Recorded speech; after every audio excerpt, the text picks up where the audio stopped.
From the United Nations, I'm Melissa Fleming. My guest this week is Allegra Baiocchi, the UN resident coordinator in Mexico. So nice to have you here in New York, Allegra. Same. Nice to see you, and thank you for inviting me at Awake at Night. Oh, well, it's great to have you here. You just recently moved to Mexico, and I want to get to that soon. But looking at your bio, I'm really curious. It seems like you've spent your entire life on the move. How many countries have you lived in? When I started moving when I was a child, with my parents. So I think we must be close to, 15, 20, I would say. And my kids are living the same life. So we're passing it on in the generation. Wow. Obviously, you were born in Venezuela. Your parents are Italian, I understand. Yes. So what were they doing there? My father was, there's many Italian companies that work all over the world, usually in infrastructure. And so he was working for one of those. And so we got to move around a lot, starting out in Venezuela, but then we moved to Algeria, and then I continued mainly in Africa. So I always say I grew up in Africa. Really? Mm-hmm. Oh. Is there a country in Africa, like in your childhood, that most speaks to you? In my childhood, we spent 5 years in Zimbabwe. And so it was really big years for me. It's when you're like 11 to 16.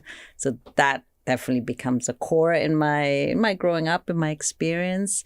But then I also got to live in Senegal with the UN for another 5 years. And that's another country that's also really close to my heart and to my kids' heart. So in Zimbabwe, what was that like? Do you think of it in a way as a kind of home country? No, I don't think, when you move so much, I don't think of home, actually. I think it changes our whole perspective on what home is.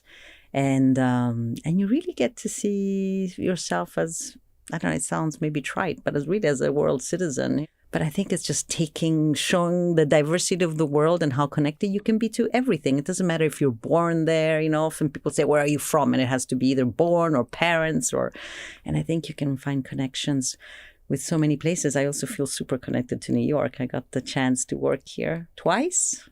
I started here actually with the UN as a JPO in New York. And so New York for me is another place that I feel really connected to. So a global citizen. Did your parents speak Italian to you at home? We spoke Italian. We spoke a little bit of Spanish, but we also spoke English because growing up as an expat, you end up going to schools, English-speaking school. I ended up going mostly in English-speaking schools, so there was a lot of English in my family as well. Wasn't it a bit tough in any way to move around too? I mean, as a kid, you make friends, and the friends become so important, and then all of a sudden your parents say, guess what? It's time. I think, and I've seen this in my experience, but also through my children's experience, it gets very tough as you grow older. So the 15, 16, the teenage years, I think, are the toughest. My last move was when I was 16, and I left Zimbabwe and went back to Italy. And then I stayed on for university. And that was a traumatic move. And I cried so much on the plane.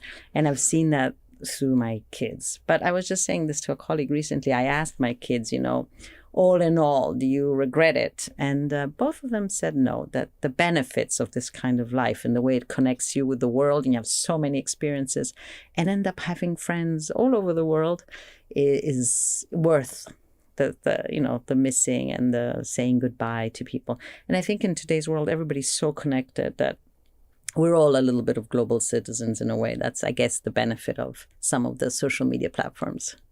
Yeah. If there is, we'll get to that too. Yes, if there. I know that you struggle with some of the risks as I do, but I guess that's what brought you to New York. You have friends here, and somebody's celebrating their birthday. Exactly, and then you get to know about it because you're one WhatsApp away.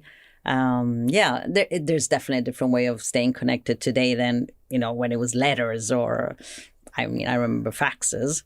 And so I think that we have to... Or long-distance phone calls that were... Very expensive long-distance phone calls, all the dial-up. So I think, there's a big benefit to that. When did you first encounter the UN? At university. During university years, I studied development economics. I already knew this was the field I wanted to be in.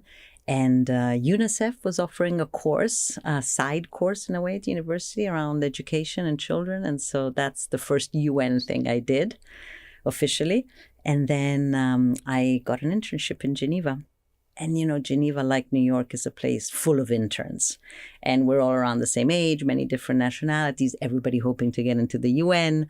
And so it's an incredible energy because, we're all placed in different agencies, but connect usually socially. And you become like a class of, and many are in the UN today, actually. I still have a lot of colleagues and friends from that period. So many young people are ready to make a lot of sacrifices to be able to have an internship or, to get closer to the UN. And maybe we'll talk about it, but I think we're in such a bubble of criticism, but when you also are at country level, you feel there's still so much respect, love, and care for the UN, especially amongst the young. And I think you recently participated in a Model UN. We have a lot of invitation for Model UN, and it's incredible to see so many young students, high school and university, playing UN in incredibly serious and powerful ways. And so it's heartwarming for us to see that there's still so many young people that believe in the UN. Yeah, it's kind of where I get my energy when I go and speak to these groups of young people. They read about the values and the principles and the ideals. I don't know. There's something that really attracts young people. What do you think it is? I think it is the charter. I think the dream of the UN still speaks to all of us. I mean, definitely speaks to me.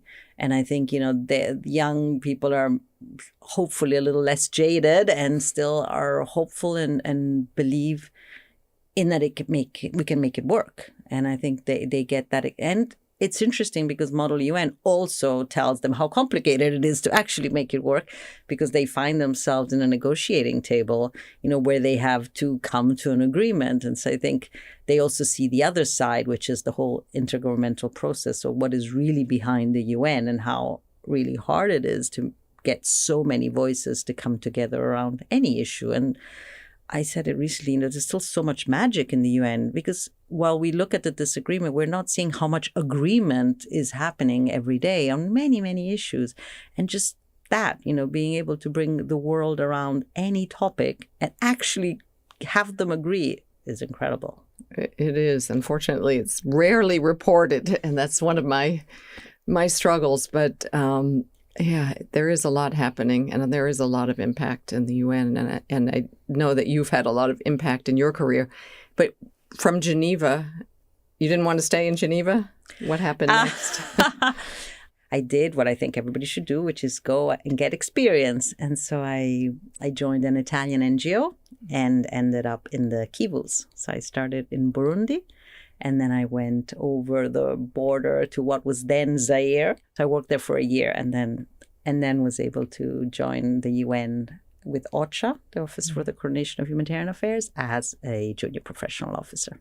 So did that give you a spark to join humanitarian work? Yes. At the time, it was just, it was 2 years after the genocide. And so it was all the fallout in the region. So it was, asylum seekers, refugees, IDPs. It was a mix of everything happening in that region. And then in the meantime, there were ongoing wars because, the Kabila government was marching onto Kinshasa and eventually, went all the way. So it was a historic time. And yes, I know this is a bit biased, but I think there's no job like a humanitarian job to give you a sense of the UN. And I've been very lucky to be able to work as a humanitarian for many years. What was it about it? Like, what were you actually doing? What was your job? Yeah, well, when you work with the NGOs, you're really doing it. And so I was based in Muyinga, which is a part of Burundi in the north. And we were basically supporting refugee camps. And in particular, my program was on unaccompanied minors. So because, when populations flee, unfortunately, a lot of families get separated. And so we were working also with UNICEF and ICRC to create a database of unaccompanied minors and actually do family reunifications, which of course is incredible when it works. Did you get to witness Yes, any families? I did. Not many, not as many as I would have wanted to, but I did. And it's just an incredible feeling also because it was across a region. There were like 3 countries involved. So it's complicated, but incredibly fulfilling work. And very difficult at that time without the kind of technology that we have today. Excel spreadsheets. Excel spreadsheets. And so these, unaccompanied minors is a nice kind of bureaucratic term for a young person who is all alone without his or her family and is probably in one of the most vulnerable situations you can imagine. Happening today in this very country, happening today all across the continent with the migration flows, unfortunately. So yes, many, many years on, it's still, unfortunately, something that we have to work on. Then you applied and you were able to get a job at the UN. I remember exactly sitting in an office I was in Bujumbura at the moment, which is in Burundi, and receiving the message that, you've been selected as a young professional JPO, professional officer to work with OCHA just a few months before Sergio Vieira de Mello joined. Yeah. Sergio Vieira de Mello, who was a very important UN figure who tragically years later would die in the horrific bombing of the Canal Hotel in Baghdad. So he was your boss. He was our boss. Yes, he was. Incredible, as you said. Was he as inspiring as everybody says? Yes. I think he was also, he was incredibly inspiring. He was a very seasoned diplomat. He spoke so many languages and would try and match the language of any person he would meet. And I think he was also pragmatic. He knew how hard this job was. And I think he always said, I remember some phrases, it takes 2 to tango, or dancing with the devil, which really came back to me many years later when you sit in front of very complicated people, whether in government or rebels, people you wouldn't want to share a conversation or a meal or anything, but you have to. That's part of the job, And so I think it was also, dancing with the devil. At some point, you have to make deals for the greater good to some extent, and that's part of the UN. And it's a part of the UN that often gets misunderstood by many on the why. And it's a huge dilemma. Yeah, especially now with all of the non-state actors, the groups that are pretty frightening and unpredictable and unsavory, but who hold the keys to access to people who are in desperate need of help, right? Non-state and state in some cases. True. It's not only non-state. It's not only non-state, unfortunately. I think you went on to a number of postings in Africa, including the Democratic Republic of Congo and Kenya. Is there a place that really marked you? I think more than the place, it's what was happening at the time, and I think if I look at that period, which was my kind of the duty stations I had with OCHA in Africa, I spoke to the fondness I had for Dakar, but it's also, I was at the time the regional head for OCHA, so I was covering Western Central Africa, which is a huge region. And it was the time of the Sahel food crisis. It was the time of the Boko Haram in Lake Chad, which still is, unfortunately, but also Ebola. It's in those years that... So all those things were happening at the same time. As any humanitarian will have seen an incredible long list of horrible situations, where really human empathy is tested to the limit. I definitely think hunger is one of them, and especially when it affects children. It impacts you differently, I think, to see a malnourished child or to maybe visit a feeding center, a malnutrition center, and seeing these children on the drip and knowing how fragile their life is, but also how, just the lack of a generator or the lack of supplies, which tends to happen so much more and more these days, is, life or death for so many babies. And so I think definitely hunger, and the other one, Ebola. Ebola is a... What was that like? It must have been frightening. I think it was frightening because we didn't understand it. There was these kind of centers. they were just tense, and then people would be put behind a barrier, and then they became untouchable, and everybody was terrified. Even as a response officer, you were terrified, and then you'll remember the images of the completely covered up and PVs and the washing, and just that sense of having all these people in front of you that there's no way you can touch them, approach them, and honestly, you just look, and there's children and there's families, and you just don't know what's going to happen to them. So you were coordinating the humanitarian response, the OCHA but response, not to the Ebola crisis. That was WHO, I believe. Well, it was an interagency response. There was WHO, there was WFP, a lot of different agencies came in, and then of course the UN set up a mission. And so I was doing the OCHA piece, which was more the coordination part. And then, of course, we set up teams. But, this was right at the beginning before we had people on the ground. And I think, as you know, there was at that time basically no cure, no real cure, no real treatment. And so it was just containment. And so, facing that sense of you're at risk, you get contained, you get put away. And you were at risk too. Yeah. And of course, it was the time, it was way before COVID. And then that's when, there was no touching, no hugging, no, it was a completely different way of engaging. And I think it was incredible. And also because, of course, anybody who traveled to that region had to stay on a medical watch for, I think we had 21 days. And so you would have to get be checked daily to see if there was any symptoms. Anytime you would leave. Anytime after you'd leave from the, if I went back to Dakar, basically, I would also have 21 days where I had to stay away from my family because of the risk. Were you scared? Yes, definitely. Definitely scared. Everybody had to be, I think. It was scary. It was very scary. Did anyone that you knew or anybody from the UN get infected with Ebola? Well, we had people from the UN, but, again, it's unfortunate because when some of the people who were first respondents were evacuated, and I believe most of them were saved. And so you could also see the big difference about being able to fly out and receive treatment, top-level treatments, and not. How did you see organizing all of that? Because as the coordinator for humanitarian affairs, you have all these UN agencies on the ground that are responsible for different sectors, health or food or children or shelter. And then you also have the NGOs, and you had that experience. So what is it like? Is it like being a conductor or an orchestra director? Yes, it is absolutely. Well, I think recently, Robert Piper wrote an article saying, we often use the phrase herding cats, which we do. We really do. There's a very famous vignette on how hard it is to herd cats.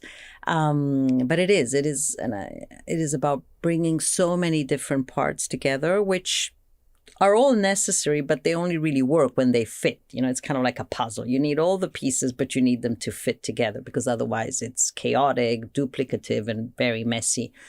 And so I think that's why it's such, coordination in general is so incredibly complex for anyone doing it. But, I think the biggest thing is to keep everyone looking at the right direction. Why are we doing this? Why are we all here? What are we trying to achieve? Let's think of whatever it is on the ground, whether it's a humanitarian crisis, a development situation, can we focus on, the common objective?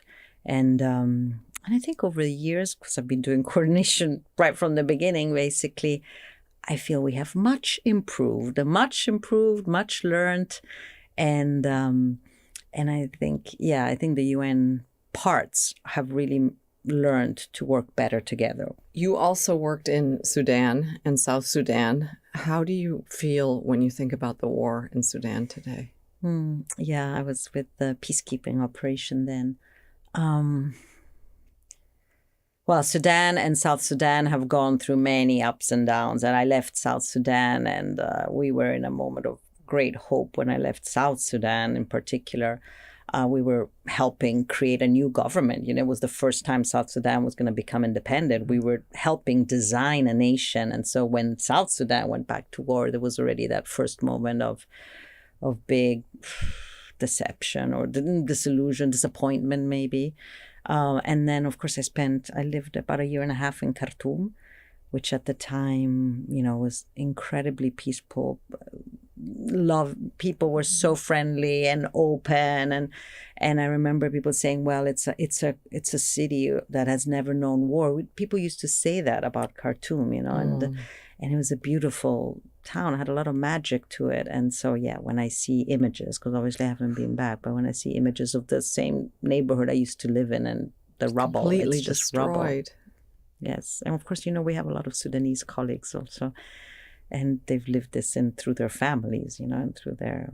So it's, heartbreaking, I guess, and also senseless. I mean, what is frustrating, or is the senselessness of it. Just the pointlessness of it, destroying a whole town. This apart from the cost on civilians. Exactly for what? These endless cycles of violence. Is that senseless? Is that how you would summarize war? Yes, I have to. I mean, of course, I don't.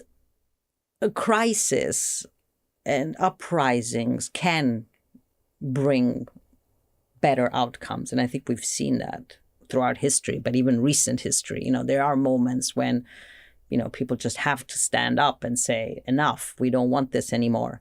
I think what is senseless is these extended wars that just have no outcome and just have this incredible cost. So just, the endurance of warring parties who just don't want to come to an agreement. I think that's the part that is frustrating and senseless. And there was quite a promising uprising in Sudan with young people who wanted a different future, a democracy. And these hopes were completely crushed. Exactly, yeah. And it's the disconnect that I think people feel. Leadership. That's, I think, what we're seeing around the world, the disconnect of leadership with the aspirations of their people. You also spent several years in Cameroon. What happened there? What were you doing there? It was my first resident coordinator position, and then I was just also... describe what is a resident coordinator. Okay. So the UN, in every country we operate, program country, there's a position of resident coordinator. And the job is, because, as you said, the UN is made of lots of different pieces. There's lots of different agencies, departments. And so there's a position that was created to serve as the coordinator to try and the job is bring the UN together. Right. And in many of these places, because it came out of actually the development system. Yes. And it got kind of converted from that. And coincided a lot with the real push towards implementing the Sustainable Development Goals. What does it look like if you're on the ground in a country and they have committed to adopting the Sustainable Development Goals, and you, as the resident coordinator, are there to help them? It's a big part of our job. Well, first of all, the first thing I always say is this is not the UN agenda, because it often gets mentioned as, oh, well, this is the UN agenda. I always say, no, this is the member states' agenda. And as you rightly said, as UN, we're here to help you make it happen. You committed to this. We all committed to this, because we forget it's universal. So what you're really trying to do is create a countrywide coalition where everybody can, stand behind the SDGs. And of course, right now we're facing, the facts that we're so far away from achieving them in 2030. And so there's a lot of questioning, does it still make sense? What I personally say is absolutely still makes sense, because these were 17 promises that the world made to their people, and the promises are still valid. I mean, who doesn't want, no poverty or a circular economy or safe jobs, etc. So there's not, it totally makes sense that we continue to work towards them. And again, I think in the 3 countries I've worked in, I've seen such a different take from governments. And as you know, there's a pushback going on right now around the Agenda 2030 and the Sustainable Development Goals. And so I've worked in countries where it becomes complicated. And I said it recently, we have colleagues who have a hard time just wearing the pin of the SDGs because of the countries they serve in. And so having just moved to Mexico, it was a relief to see a country where the SDGs are so embraced by all. You'll see pins and stickers, and from all walks of life, people will refer to them. Again, academia, private sector, Senate, parliamentarians. Young kids? Young, yes, in schools. Absolutely. Is there, in the 3 countries and the other, we mentioned Cameroon, but also you worked in Costa Rica and now in Mexico, is there an SDG that you're particularly proud of, where you feel that you were able to work with stakeholders there to make some progress? Gender equality, I think, speaks to me. It's under attack, and it's definitely something that keeps me up at night and worries me incredibly on how we can have so much pushback all over on something as basic as gender equality. And so I think it is an SDG that brings people together. In Mexico, obviously, now that we have the woman president who has an incredibly strong agenda on this issue, there's so much civil society around it. So, being an SDG that is so under attack, it's also an SDG where there's so much movement. Absolutely. I wonder, have you felt as a woman, growing up in the UN system, but also making a lot of progress and becoming a leader, have you struggled at all being a woman? Absolutely. Absolutely.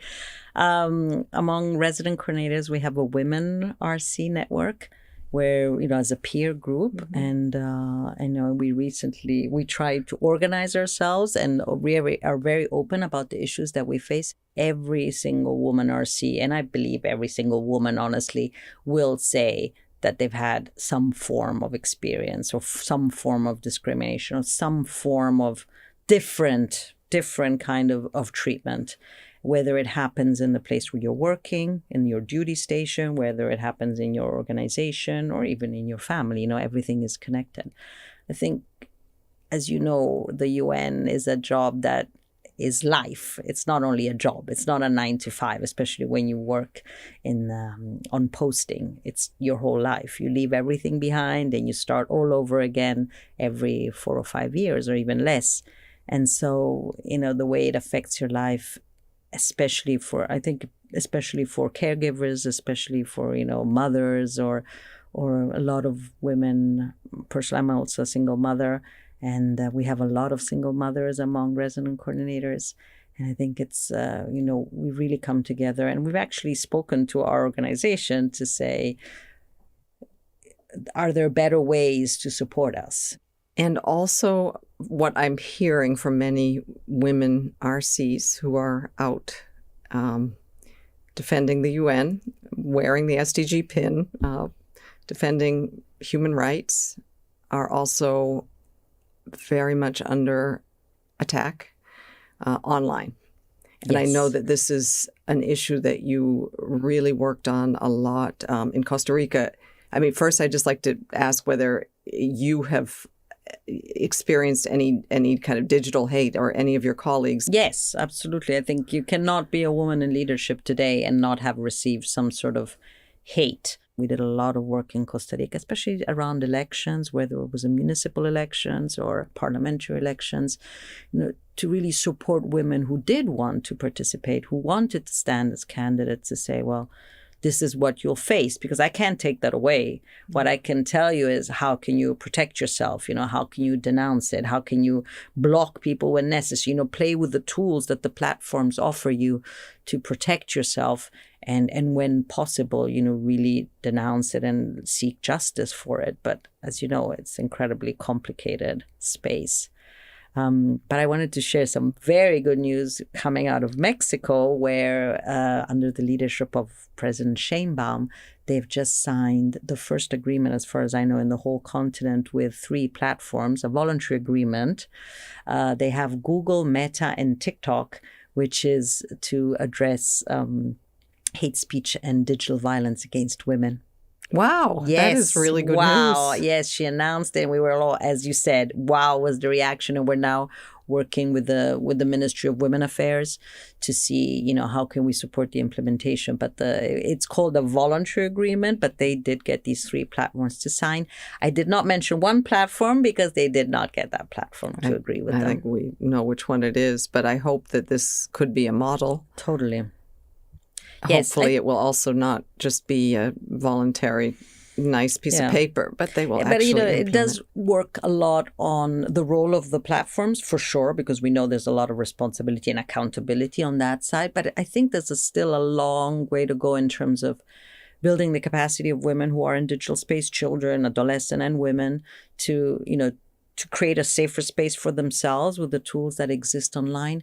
And then I think the piece we all need to work on, and the UN is working on it because we have the global dialogue on AI, is the governance piece, and and making sure there is accountability for what is said in the digital space. I have great hopes for the UN-led global dialogue on AI. You're now in Mexico, and you started, I believe, quite recently in February. So, what are your hopes for your time in Mexico? I believe it'll be 4 years. Yeah, 5. Up to the end of 2030. So I'll see the SDG agenda and whatever may come next in Mexico. Well, first of all, I'm incredibly lucky to be able to work in a country not only that has a woman president, but has a woman president who is so incredibly committed to all the issues that the UN cares about. There's such an incredible match between, the values of the government and the values of the UN. So, it's about feminism, it's about gender equality, it's about anti-discrimination, it's about indigenous people and Afro-descendants. And, the word that the president often uses, I just had the opportunity of meeting her, is the well-being, el bienestar, the well-being of people, which is such a word at the core of the UN. And so, I have hope that once you have a country that has political will and, of course, capacity, we can make that match. You recently had the chance to meet with President Sheinbaum. It was together with Volker Turk, yes. The High Commissioner for Human Rights. What were some of the issues that you thought that she wanted you to both to help her solve together, the UN and the government of Mexico? Well, yes. So we had the visit of the High Commissioner for Human Rights just a couple of weeks ago. And it was an incredible opportunity for me, especially being new in the country, to participate and hear, what he was hearing, which is incredible amount of concerns when it comes to human rights. And so there was a lot of focus on that in our discussion. And I think it was a very open conversation where it was recognizing where progress has been made, and different laws and mechanisms that the country has tried to put in place, but also where huge challenges remain.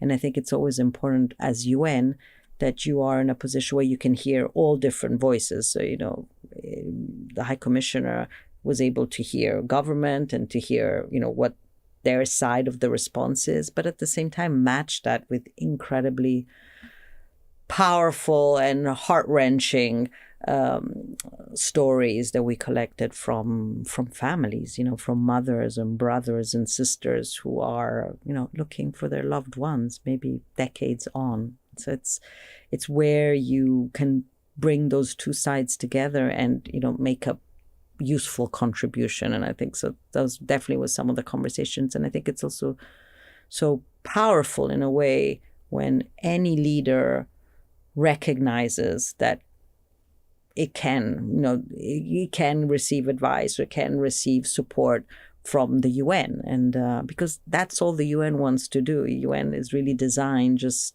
to ask our counterparts, where can I help you? And build a response out of that. What keeps you awake at night? I knew you were going to ask, and I thought, well, menopause. But okay, apart from menopause, there's a cure for that. No, I know it's an important question, of course, and it's one that I think does beg reflection. And I think it's easy to say the future, but not in the sense of I worry about the future. What I do worry about is that we have lost faith in constructing the future. The future doesn't happen to us. We create our future. And, as you know, in the UN now, we do a lot of future backcasting or horizon scanning, and that's really the message. Imagine your future and start working towards it today.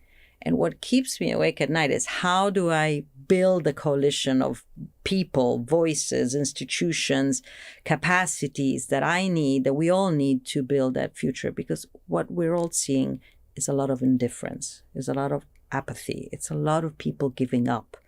And, and so I remember, staying up at night during the elections in Costa Rica and thinking, how do I get young people to vote? How do I get young people to go back and thinking that their vote matters? I mean, we have to really worry about the level of non-participation in elections. That's such a strong message. I don't care because it doesn't make a difference.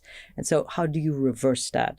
So it's, I'm an optimist, and, I had the chance of working in Costa Rica, which, as you know, has our former colleague, Cristiana Figueres, who is a big champion for obstinate optimism, and I subscribe, I think I am truly an optimist. I do think we can turn this around, but it does need a lot of people taking action. And so I stay awake at night trying to figure out how to get people to act. I love obstinate optimism. I think I'm going to adopt that too. You talked about, future scanning and creating that participatory feeling that we all have power. But you also mentioned earlier that you're a single mom. And how do your children, do you have one child or two children? How do they feel about the future? Optimist. Truly optimist. They're still, I guess, young. They're 16 and 18, and not as worried as parents tend to be. Not as worried. There's all this doom and gloom around AI and taking all the jobs away, and I feel it's already integrated that their life is going to be so different from ours. They don't have the same expectation. I'll speak for my children. They don't have the same expectations that we had. And so they're very much up for the unknown. And, whatever may happen. And, it may not be fully planned out. That's okay. And, and so I feel, that you had to move teenagers in the middle of their kind of difficult years to another country. How did they feel about moving? Again, I think there's times when they've, been more open to it than others. But again, on balance, they've always told me that they've appreciated what the languages that they speak, the amount of experiences they've had across continents, and the breadth of friendships that they have. And my children are half Moroccan, so that also it already gives them a different outlook on the world. And I think it's so important, whether you have to have this upbringing or not, to remember that we are a very diverse world. And I think we tend to really look down in our small reality and think that this is how the world is. But as we said before, in terms of where there's good and bad, every day, in every minute, and I know, Melissa, you've asked us to report on the positive, because it is so important to remember that in any situation, there's a lot of positive happening all the time. And I think it's also, when we want to look at the worst of humanity, there's always incredible examples of the best of humanity happening at the same time. Yeah, there are. I think I'm looking forward to seeing all of the positive stories that are going to emerge out of Mexico during your time there, Allegra. Thank you so much for joining me on Awake at Night. No, and thank you for your time.